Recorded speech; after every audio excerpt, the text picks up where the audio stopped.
course. Uh, Welcome, everybody, to my channel. My name is Margaret. Thank you for coming. You're on BookTube, and I'm here with the lovely Amrita, and we're going to have a little chat today about all things indie. So, hello, good morning, and good evening, depending on where you are in the world. Amrita, why don't you say hello and tell us a bit about your channel? Yes, thank you for having me, Margaret. It is actually good evening for me. And my name is Amrita. I run the channel Amrita by the Book, and I talk, well, let's see, mine is a pandemic channel. That's when I started it. So during the pandemic, I've been doing a lot of comfort reading, and comfort for me is mostly adult fantasy and romance, which is just another kind of fantasy, really. But I also talk about like various number of other things, such as I don't know, colonialism. I do nonfiction. I do I don't know, classics, like a whole bunch of things. So yeah. Yes. And at least one other person has pointed out that the coolest or the funnest thing about your channel is that you have adopted Stephen Colbert's The Word approach, which is you have sort of the things you don't say out loud, but everyone might be thinking. And so you like have this humorous sub-tweet thing going on, which I just adore. So very nice.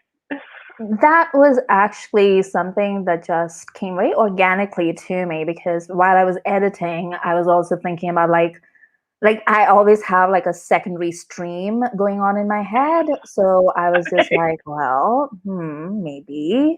And I just ended up putting it on. And then Jeremy pointed it out actually that, oh, this is like Stephen Colbert. And I was like, well, of course it is, because I've been watching Colbert since like, the early 2000s or so. Okay. Yeah. Nice. Nice. Okay, so I didn't make that connection either. So Jeremy, kudos to Jeremy, who has this like thinking cap on. Yeah. Well, I've invited you on. This is my July bookish chat for Patreon, so it's like public now because there's only a few people who are in this tier. So until they get to be like exclusive-ish, it's going to be like a public service because we're just so interesting for people to listen to. So I wanted to talk about like indie, because when I always search for indie things, it seems that there are a lot of different interpretations of what it means. And so I thought, okay, well, what about what it meant in the past and what it means to people in other countries? And so I thought I'd sort of sound the depths on this one with you this month. So thanks for coming on to do that. The first thing is, do we have biases for this term, whether good or bad? Like what do you feel when you hear the term indie? I don't think I have a bias as such. That's mainly because, I mean, I've said this before on my channel. I say this all the time on my channel. I don't know how many people actually believe it, but it's true. I will read anything and everything. I will read fan fiction. I will read self-published authors. I will read indie presses. I will read traditional publishing. I'll read. I grew up reading a lot of genre fiction, and genre fiction has a really long relationship with indie presses. And back in the day, like there was there were entire genres that couldn't get published by traditional publishing, or traditional publishing sort of looked down on them. So I grew up reading a lot of genre fiction. Yeah. Boo. And so I just, I really enjoy all kinds of things. And I think like the reason why I don't have a bias as such towards indie publishing is because I don't have a bias towards books in general. I won't say that I don't have a bias towards indie publishing as such, because that's not how I think. It's just never, well, we come to that later, but like I didn't grow up in an environment where I thought about like different types of publishing. That's a very adult discovery for me. So I don't really think about it in those terms, but yeah, I just read everything. Okay. So I definitely have biases. I definitely have biases about books. both about how it looks and I make assumptions on how it looks and that sort of thing. But also growing up as a daughter of like a local politician, it was one of those like you're always rooting for the little guy. So once I learned that there was this whole big structure, and I never saw You've Got Mail, but I definitely like lived that as a child, that whole like the corporate machine kind of thing. The indie label seems like morally better to me. This is my bias, and I have to sort of get past that, but to evaluate things objectively. But in terms of small businesses, in terms of tax structure, in terms of opportunity and access, all these things, I feel like the indie label is something that gives people more of a fair chance. Whereas if you are not from that, it may be more restricted and more, traditional is skewed toward a certain demographic, at least in the U.S. publishing. So that's my mind does all these sorts of gymnastics just in that one little term. No, I think, okay. So if we are talking about in those terms, then yes, I do have political opinions about publishing, mainly because I think we've seen over the past few years how publishing has become more and more consolidated. I mean, now you have like Penguin Random House, for example. So, it's reposing an immense amount of power in the hands of very few people. And it gatekeeps certain ideas, and it proliferates other ideas for the sake of profit. And that is troubling, and that is definitely one thing. The other thing is that this, I guess, like, because so I don't really talk about this on my channel that much, but I went to writing school. So that's, my undergrad degree is in writing.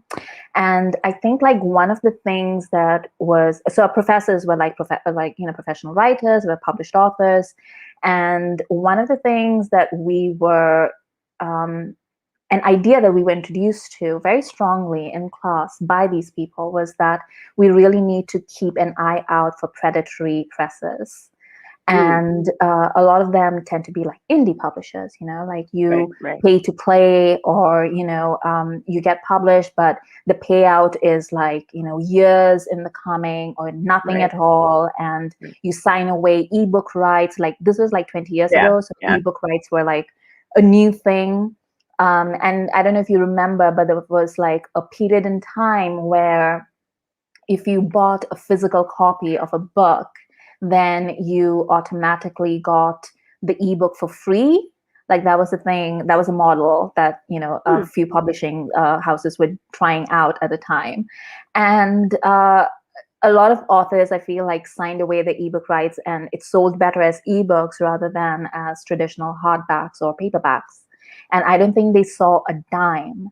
Martha Wells, who is a very successful science fiction and fantasy author, like she's written so much about like how difficult she finds it to get back her rights from her older presses, and then also to how there are like people who just directly pirate her books on Amazon, and like Amazon sides with the pirates over her.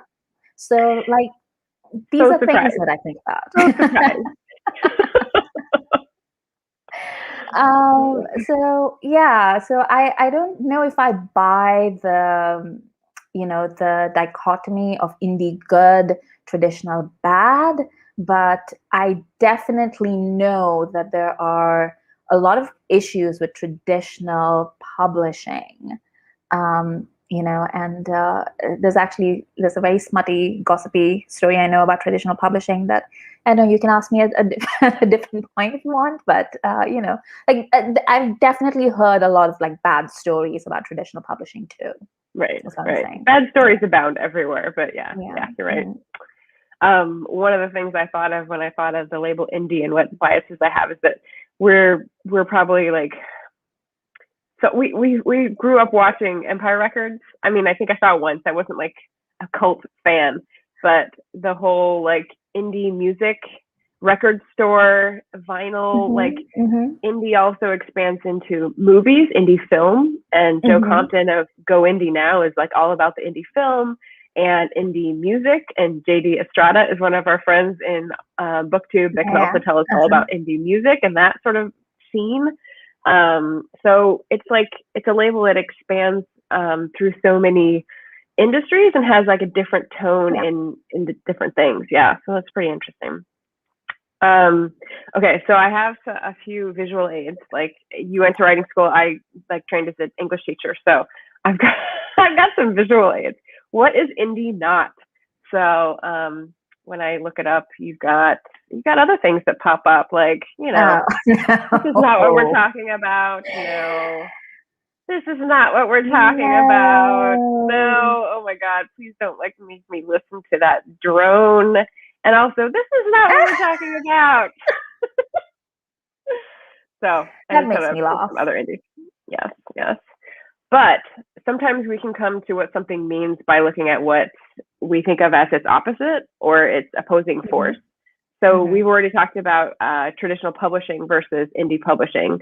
What, like in a more broader sense, and more maybe political sense or other venues, would you say is opposite to indie in your head?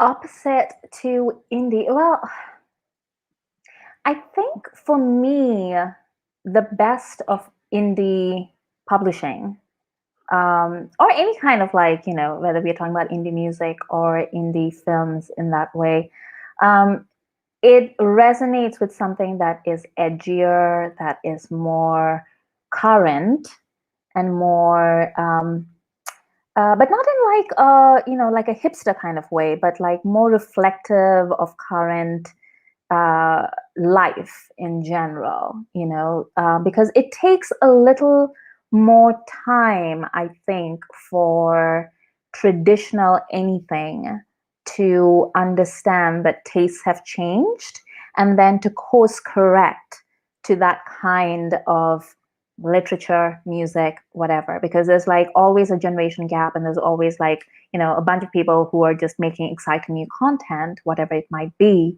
And then a whole bunch of, like gatekeepers who are like, well, what is that? Like, I don't get that. Like, what could that possibly, how can that possibly be good? So there's always like, I think there's a shorter turnaround in terms of um, what is relevant now and what is being done on the indie scene, or perhaps like indie whatever has a greater chance to shape public taste rather than traditional thing, or the traditional has, I think, better chances of propagating those ideas once Right. they finally, because I was thinking actually about like all the LGBTQ romances in particular that have Mm-hmm. come up, I would say like over the past 5 years, really, but really over the past 2 years, like that scene has just exploded exponentially. And it's really from like fanfic, and it's ones like, it took a little while, I think, but traditional publishing has now caught up to the idea that fanfic isn't like something to be despised, but a way to source like new material and like new authors, right? And Mm-hmm. so it's just become a point where like those kinds of stories that once they were just convinced nobody would buy and nobody would read, and like it would turn off this entire market of women who are, the majority of the romance Yeah. market is like female led, right? And now it turns out that women can't get enough of LGBTQ romances to the point Okay. where, it's a I mean, problem. when we're talking about blue aliens, that's like a whole subset, right? Like that's I'm not gonna go there. I haven't done it yet. But okay, you said a couple other things which were the lag. So the lag between like the zeitgeist and the creative reproduction of Mhm. something is different. Like Yes. the timeline is Mhm. different for indies, which is a great point. You also said that there's a difference between what indies are picking up and reflecting and what traditionals are you said propagating, but that made me think of like almost like you have guide rails of what an industry will accept, and indie will like push it over here, and they'll be like, well, okay, we'll widen it a little tiny bit, but you know, like, yeah, that's okay. Because those are, I feel like, two things that are in opposing forces, kind of like struggling this way, struggling that way, based on their two different power sources. Like we have our finger on the pulse, but we have our finger on the purse, kind of thing.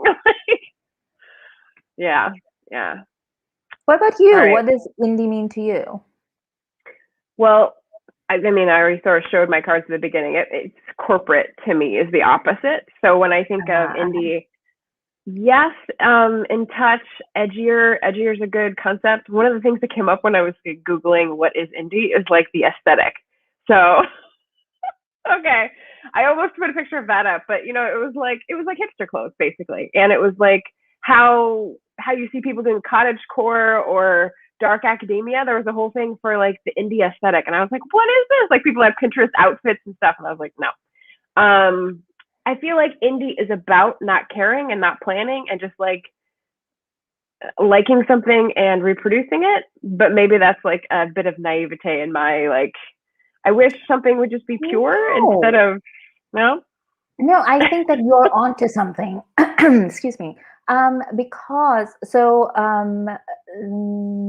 months ago, maybe I was trying out these writing exercises, and I can't focus long enough to actually write something like big. But I just do these exercises from time to time, just like keep my head in the game. And I was looking into pulp. Which is not like one of my genres. Like I'm not like a big pulp reader, or I mean, I've read quite a few back in the day, but it's not something that I've kept up with, I wouldn't say. But I was looking into pulp, and I was trying to look at like short form pulp, which is sort of making a comeback. I don't know if like you're aware of that, but like it's a thing. Yeah, I don't know about comeback, but I definitely seen the covers be very wanted in the market. And then also I read one used book market, because that's like where I hang out, is there was an author called Sparkle Hayter, Hayter, and she wrote like this like mystery with a female led sleuth, and I was like, okay, this looks terrible, but I'm gonna give it a try, and it was great. So I was like, yes. I don't know if it goes all the way into pulp though, but it's close. It's very close. So one of the things that I realized while I was researching it, because I was like looking at different ones that I wanted to read so that I could figure out the story structure and, you know, just try, because that's one of the things that I struggle with, you know, like I'm a very like go with the flow kind of writer. So whenever I do a writing exercise, I'm really looking at like structure and like if I can actually work with that, you know, like that's one of the things, like, you know, because you have to have a point for anything, you know, and that's my point when I'm doing writing exercises. So I was looking at structured stuff, and I came across this essay that was kind of like a history of the genre. And they said that, you know, in its heyday, because pulp was like such a huge genre back in like the 30s, the 40s, the 50s. And back in the day, they really had like a 2-week turnaround for these books. Like not even like short stories, but like full length, like, you know, about 25 to 30,000 word or even 40,000 word books, but it's a 2-week turnaround. So you must basically have had very small print runs. Well, yeah, you know, like because there's no like rereadability or anything about it. So it's like literally you approach it like a job. You go in, you write the whole day, and you don't like stop and think about it. You're like, you know, you have a template, you have a story structure. You just plug in all these different points, and then you write 8-10 hours a day. And then at the end of it, you just go back and you just make one edit that you do within a couple of days. And then you send it off to the publisher and you forget about it. Like, that's it. And they have proofreaders? Who knows? You know, like probably not. Like they were probably the proofreaders, you know, which is why. And that's why, like, when you read something from like the 30s or 40s, or sometimes there's like, you know, like missing plot points, and you're just like, wait, where did that thread go? Or where did that character disappear? It's because they didn't have the time to go back and revise and let it lie fallow and like edit and be precious about it. They were just like, we're just putting this out, it needs to be at the presses in like 3 weeks. So if that was like a salaried job, was that a traditional form of publishing? Is that kind of like the equivalent of writing for Avon today? Yeah, I mean, like, I think Norman Mailer did that for years, like that's how he survived for like, I don't know, years and years. He used to write all these little pulps that most of them you can't even find in print today, So, yeah. Mm-hmm. Interesting. Okay, so that was traditional for the time. I feel like if you did that now and used that model, it would be more like an indie model. Because, okay, so one of the things you said that it's edgier, I also think of alternative. And I was very confused growing up with what alternative was, like with music and style, frankly. And so that's one of those things that like, it exists in opposition to mainstream. Like if there wasn't a mainstream, this is okay, the middle of the road, there would be no alternative or indie, so it's kind of hard to say what it is when it's a reaction to it. But yeah, so that's interesting. Diving into the pulp. I can't wait to see some of the covers. You could do that for a day, like dive into some covers. That'd be fun. Okay, so one of the things I asked a couple days ago of JD, because I am not familiar with the indie music scene, was when it started, because I wanted to sort of get goalposts on like when this phenomenon started, because it's pretty recent. And he said 90s, but people were going to argue, but that's the generally agreed term for at least indie music, which is going rogue without labels or a certain kind of sound. And people can also debate the definition. So I was like, oh, good. So you're just as screwed as we are, like determining, So what would you say your perception of the timeline? Is it, from where you are, you lived in New York City for a while, you're in India, now you're doing the podcast on the movies. Like, what's your feeling of the word indie and how it's changed in those milieu? I definitely think of so I love movies, like that's so when I think of indie, I actually think of films more than any other genre. It's and that's really a 90s term. Like I agree with JD, like the 90s is when I really think of it. And there's actually a really great book. I'm blanking on the name right now, but I'll find it. But it's about Miramax and about, the Weinstein brothers and like how they, how they took Hollywood by storm. And obviously it's about like them, like behaving badly and stuff. Like, like none of that was like a secret in Hollywood, But yeah, so I really associate the term indie with movies in the 90s, I think. But then I moved to the United States in 2001. 2001, yeah.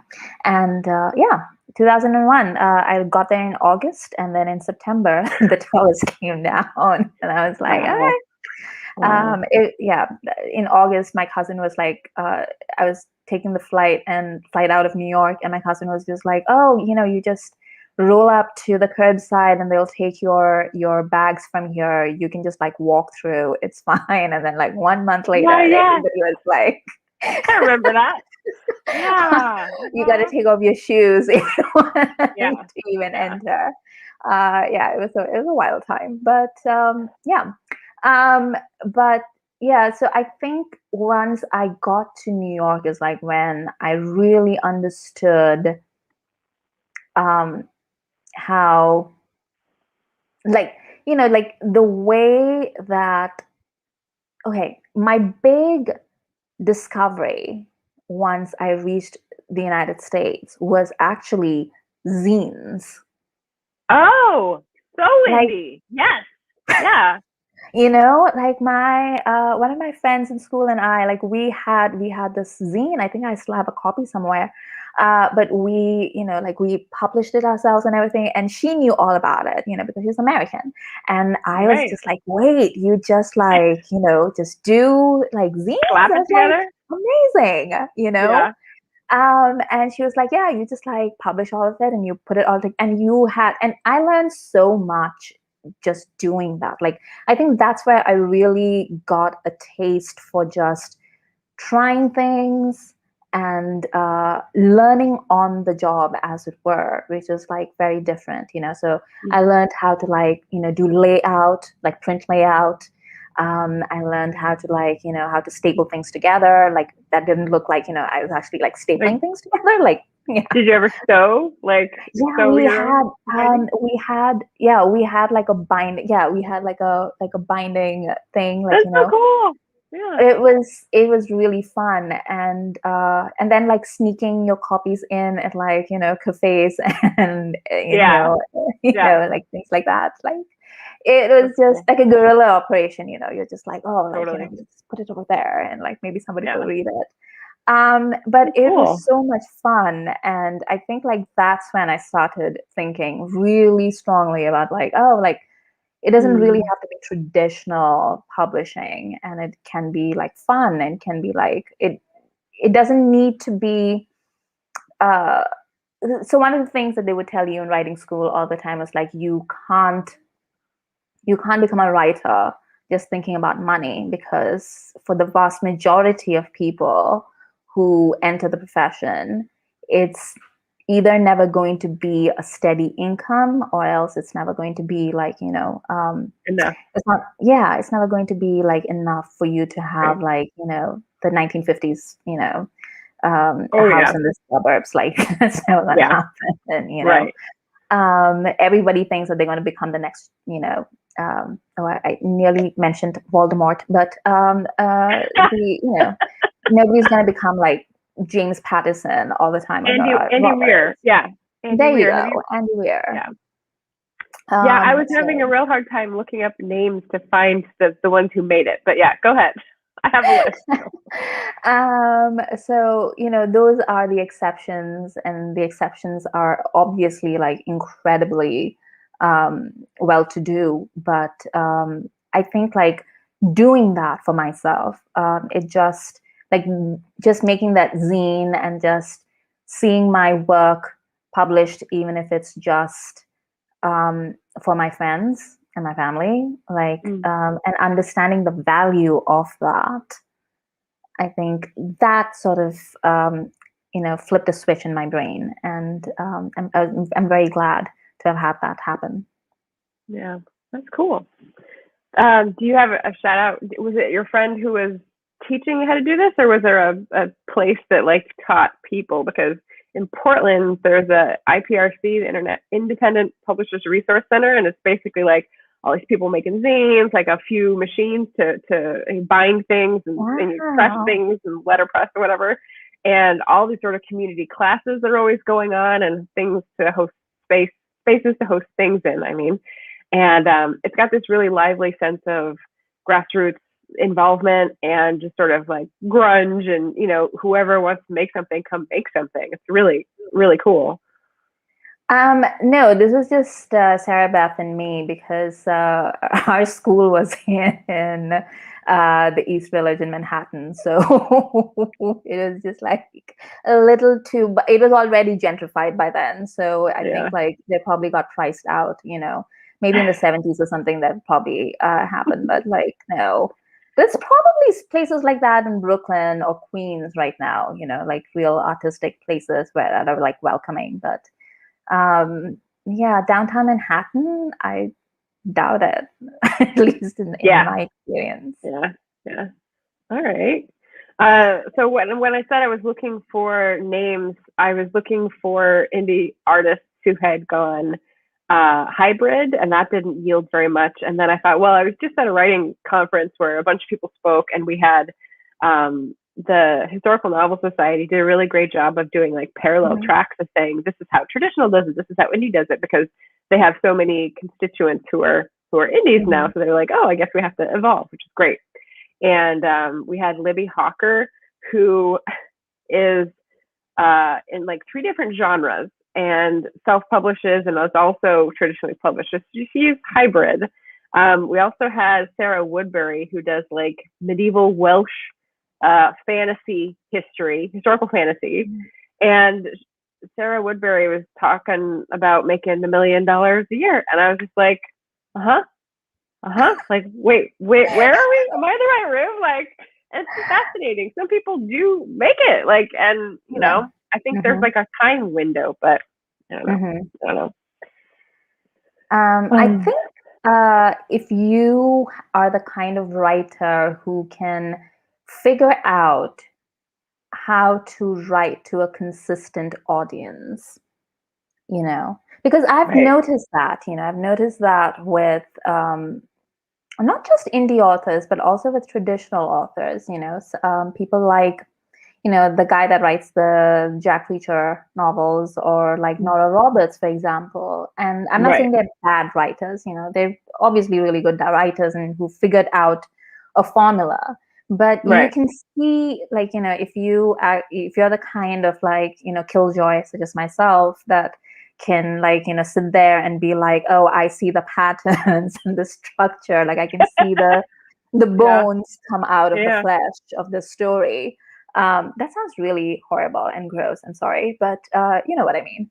But yeah. if you are able to deconstruct stories, you can see the template of which they work. And of course, like, one of the big, I don't know, is it a well kept secret? I don't think so. But at this point, I honestly don't think so at this point. But like, I feel like, so some people, it's always news. But like, some of the most respected, successful genre fiction authors have assistants who help them, do like a lot of the stuff that you and I would have to like do with like blood, sweat, and Right, tears, right, you right. know. And I mean like Yeah, the actual writing, right. Yeah, And I'm not saying like, the assistants are coming up with the plots or the writing, or like the words are obviously all belong to the authors, but like, there's like a lot of other things that happen in the middle of like coming up with a plot and like writing certain things. we. And I'm seeing a story idea. It's a very well-known modern writer who goes back in time to grab a pulp writer from the 1930s and brings him back as an assistant. We think. there you go. There you go. And like, one of my favorite stories is about Sidney Sheldon, who is a very, very famous, very successful, trashy author, I would say, from like the 70s, 80s, and 90s. And he came from a television producing background. He did I Dream of Jenny, which is that, the TV show that was like super popular. Yeah. And he would dictate his novels. Like, he literally would like walk into his office, dictate whatever, and then his secretary would type it up. and then I guess his editor would like, just edit it down to something that was like, you know so yeah, I mean, that's Did one they way to get do credit? it. Did the secretary get credit? I doubt it. No, Yeah. no, Yeah. no. Yeah. So yeah, I think, what was the question? I don't know how we arrived at this point. What were we talking about? Indie people making it and how they do that, and Yeah. I Oh guess yeah, like I yeah. remember. So I think, like, if you are the kind of person who can write to a brief, if you are the kind Oh of yeah. person who can see what sells and what your audience is responding to, and if you can serve that need, which is the same for any kind of content, which is why I think a lot of people have a problem with the term content, because I feel like we're all slowly turning into, a bunch of automatons who are just like, oh, I must serve Yeah. content to the algorithm, Right. Right. which is just terrible. Cue Um, zombie music. so, Yeah. Yeah. but yeah, if you can do that, I mean, all the people that I've heard of who, there's all those stories, like, I make $50,000 a month on Amazon writing erotica or whatever. It's written to a template. That's what it is. Hmm. It's not, yeah. Okay. So, but what about the mechanics behind the business of that model? So here's one of the other things I was thinking about. I call them cottage businesses in my little notes here, but like, when you think of indie for books, at least, and I'm sure it's the same for music and film, you have all these sort of smaller structures built around it to cater to the people doing that work. Um, Mhm. for me, it's like IndieBound, it's bookshop.org, it's libro.fm. It's all these things that are serving people who are not already going through like the fast lane of traditional publishing. I mean, once you get into the carpool lane, it's fast, right? And so like, is there something inherently valuable in contributing to many small businesses instead of a big superstructure that has like one person making most of the money at the top? Gee, I wonder if I phrase that in a biased way. that's where I'm coming from. Small presses, like, yeah. I mean, if you're talking about the man who went to, to the upper atmosphere, I can't say space, but the upper atmosphere in a giant penis,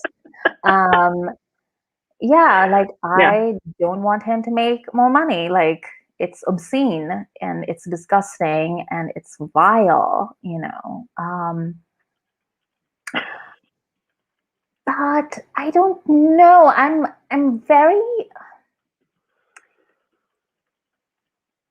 I think I'm a little bit wary of ascribing moral value to business decisions. Does that make sense? Like, I feel like they've all got pros and cons, right? Because if you choose to go the smaller route, that means that you have to have a certain amount of capital. There's arguments for Amazon that said it's so good for people because it's increasing access, and you got a lot more, African American romances making it and making money and making a living because they don't have to, float themselves for 3 years while they're querying it on sub. There is that argument, yeah. So. And also in like several parts of the world, and I'm just going through it right now because I'm in India right now, and it's just, like, would I buy things from like indie bookstores, for example? Yes, I would, but I'm an ebook reader because for like various lifestyle reasons, like it's just easier for me to read ebooks than physical books because it's not always possible for me to carry things, and I move countries quite often. Right. And if I want to buy an ebook in India, then the easiest option for me is still Kindle. And the most economical, option for me is also Kindle and I know what the consequences of those actions are because obviously I'm helping Amazon set up a monopoly, and that is going to eventually come back and bite us all in the ass. Like I have zero doubt of that whatsoever. Like I work in digital culture, I can see what's coming a mile down. I knew what was coming, a mile down, like way back when Kindle launched. I knew exactly how it was going to go. And I know this is how it's going to go because a lot of people still don't understand the consequences of, a rapidly digitalizing world and what that means, and the way that tech is like changing all our lives. We're still thinking in an analog fashion about a digital world, and that's not going to end very well for anybody. But it is what it is. Yeah. Sorry, I'm Debbie Downer. No. We're thinking. I'm following you here. So we're thinking about making our decisions based on one set of assumptions. I think a lot of people who are making decisions in the American economy, at least, are still thinking based on like 1970s sort of rules. And yeah, what you're saying about the digitization of the economy means that we're looking at the Robert Reich book over here, Saving Capitalism, like, bye, like. There's different rules, and so that question about a moral decision in business making is interesting to me because for me, having worked in an indie bookstore that closed and having published books and having to choose to move from Amazon to Ingram Spark and like try to do things that were not centered on Amazon, I try to feature them as little as possible, but my books are still available there because I want to be available. Yeah. But I put the links up, I put the things in my newsletter. I'm doing all these things to feature indie bookstores and sort of outlets like bookshop.org, et cetera. And it's just like as a tiny creator, what are my values? I don't want to support them, but I want to be available to people there. So I don't want to make people feel bad for buying on Amazon. So there's like all these little things about how do you cater to the public that doesn't alienate people and that still agrees with your values. Because on the creator side, you're kind of, I guess, what's the word, stacking the deck in some favor. A lot of people that have been successful in indie publishing have done it through Amazon in that like window when they weren't trying to cheat everybody, and now are well set up to continue to do so. But I sort of shoved off that shore, and I don't really want to go back. So does that mean I will never be successful? That's the question I'm asking myself, is what are my other options? I'm kind of looking around going, I don't know. This is why I'm going to start querying, like, just to see what it's like on the other side of the pond. So I don't know. It's a lot of stuff going on behind the doors that I think readers don't want to think about, don't want to know about. Like, So what do you do with all that angst inside? Oh, I guess that means I'm indie. It's part of the aesthetic, right? Lots of angst.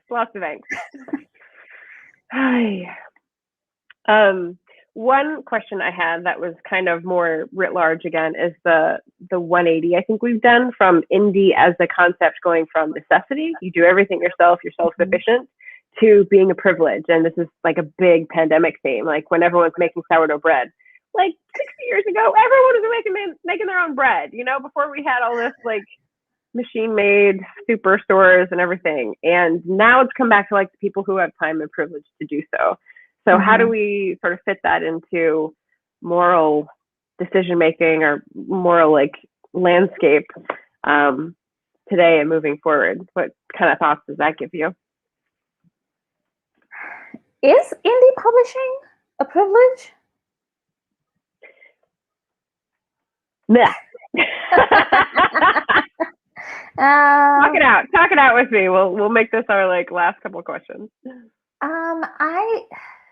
I don't think I ever thought about it that way, because for me, like what I've seen really is that a lot of people who traditionally would not have been able to publish are now, because of technology and because you can actually mock up a cover and you can upload to like various sites. It doesn't necessarily have to be Kindle. It could be like Smashwords, Apple Books, like whatever. Right. And just the barriers for publishing, and I'm not talking about distribution. I'm not talking about building a base. I'm not talking about like all those things, like the 100 other things that go into supporting a book. Like I'm not talking about that, but the barriers between simply writing a book and publishing it are much, it's like, because like back, if it was like my grandfather's day, I suppose, you'd have to find a press. Self-publishing usually required you to pay the publisher to publish and for the binding and everything and the distribution and stuff like that. And you don't need to do all of that these days. You can just like you can do paperback publishing if you want to, and it won't cost you a dime. The cost will be passed on to the reader. So I don't know if I've ever thought of it as a privilege. I'm interested to see that argument. What is the argument for it? The argument is that if you are trying to do this as a living, and that means you have to put all that time into the marketing and the brand and the base and all those things that you said, like you have 100 other things to get it out to people. Because if you do simply write and publish, no cost, but no one will see it ever. Like it will be buried beyond like the tomb of an unnamed pharaoh. So there's so much content in that universe that it's very hard to find anything. So you really need to do a lot to like put it out in front of any eyeball. Yeah. Right. Yeah. And while you're doing that takes time. So that either takes away from money earning activities or, is all your free time. Yay. Yeah. Yeah, I would say that, it's just another kind of cost. You would pay actual hard cash. Now you pay with your time, I guess, and effort. I Right. guess that's how I would And see it. I'm just thinking about other things, like when you think of gardening or like back to the land movements, like growing your own food.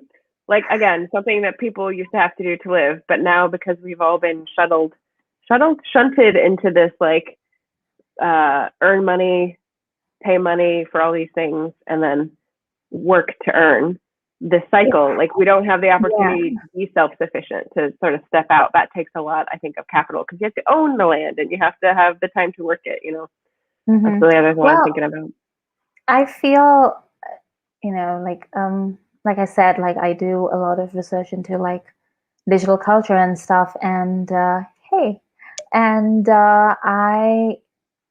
yeah, honestly, like as far as I can tell, we're just moving into a gig economy further and further. Like everybody's like going to have a hustle.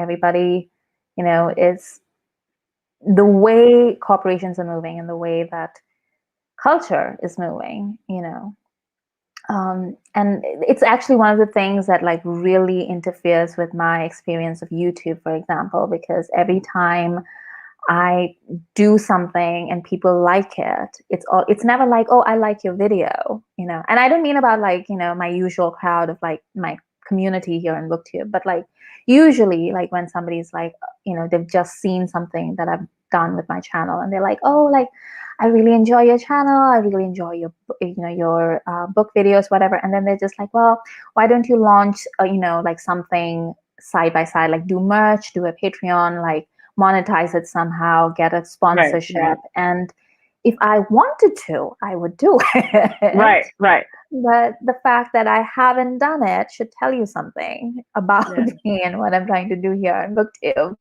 And it saddens me a lot of the time because I'm like I said, like that discovery that I had at the age of like 19, 20, where I was like, oh, like I can do things that I'm passionate about and that I enjoy without necessarily monetizing it. And I feel like there's an entire generation that's now growing up that's being told very strongly that you have to monetize the things that you enjoy. And I recognize that that's a function of my privilege, that I've never had to worry about like where my next meal was coming from. I've never had to worry about like keeping a roof over my head, etc. So I do, and I'm employed, like I have a job, like whatever I'm doing is not like full time, like I'm not a full time YouTuber or anything. If I were, then things would be different. I would approach this as a job. right. And I don't know, like I feel like indie, as far as it goes, is like it's a fun term, it's an interesting term, and it's been a useful term for like like an umbrella of activities basically. But I also feel like it's gotten to a point where it just means that people are hustling all the time and then just calling it indie, which I don't know. I don't Yeah, know. I don't know if yeah. that was what it was meant to be. From my point of view, like taking in those points, like I feel like the economic progression has been from industry where people are in jobs where they can earn living wages, and then moving into service economy, and then moving into gig economy that you're talking about. It's Mm-hmm. my worldview is such that I keep thinking that people at the top are keeping the reins in their hands in some way, and so whatever transformation occurs to the greater part of the population, the power is always concentrated in the hands of the few. So that makes me feel like my options are go back to a dead end job or exit the economy and do my own thing and form a community and live on a commune. So The dream. come on down. Dream. I mean, it's like going back to the 60s. And so I have this, knowledge that okay, this is a bit of a fantasy, but what worked from it? What can I take from this that is still Mm-hmm. going to allow me freedom from like the dead end job and the oppressor, you know, like that sort of role that, you know, being in either one of those roles. And so it's very, we're all living on the existentialist plane of what do I do with my life these days? It feels like maybe it's just me. I think this pandemic in particular was like a big wake up call for a lot of people because it really unexpectedly, you know, brought a lot of home truths home, basically, to people, you know, like financial, because, you know, it's very, when things are fine and when your very movement isn't restricted the way that, you know, it has been for the past 18 months and counting. Right. It's very easy to think that, okay, well, if this doesn't work out, then I'll just go to that other thing and then I'll just work out there.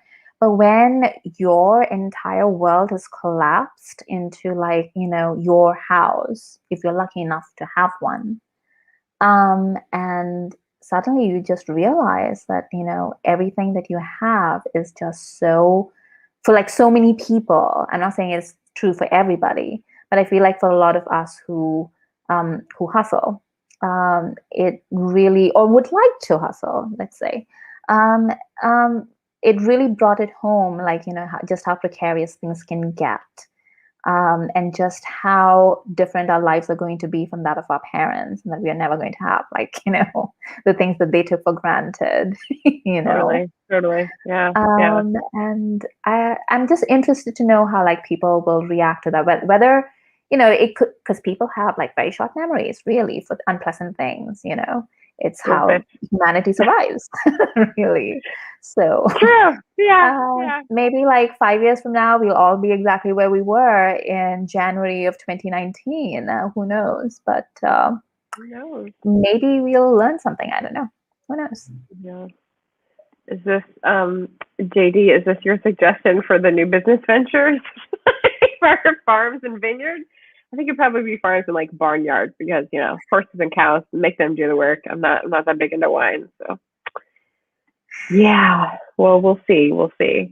I was going to bring this back around and to biases and see if we've changed any minds. I definitely appreciate the different tweaking of viewpoints in terms of like what I admitted up front is of being like the small is better mentality from birth, basically, like trying to think, well, how do you get to accessibility and equity then without the reach, you know? So good big questions to wrestle with. And I didn't name the indie authors, and since one of them's here, let's see. I mentioned JD. He's there in the comments. Lovely indie author Nicole Evelina. She just went hybrid. She just got a 2-book deal for traditional publishing, so she's been busting her ass hustling, and now is going to have the other experience. So that'll be amazing. She does historical and nonfiction.